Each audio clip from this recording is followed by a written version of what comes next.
কে কি বলল সেদিকে কান না দিয়ে নিজেকে কিভাবে ভালো রাখা যায় আমি বরাবরই সেটাই চেষ্টা করি।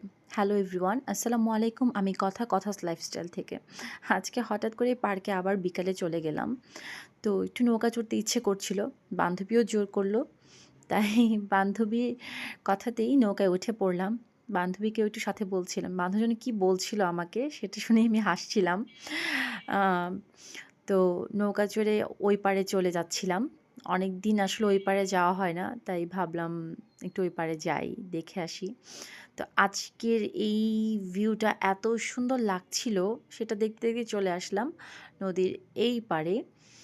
তো এদিকে পরিবেশটাও ভালোই লাগছিল। আমার বান্ধবী হচ্ছে পিছনে ছিল, সে হাঁটছিল, হেঁটে হেঁটে দেখছিল কি কি আছে, কোথায় ছবি তোলা যেতে পারে।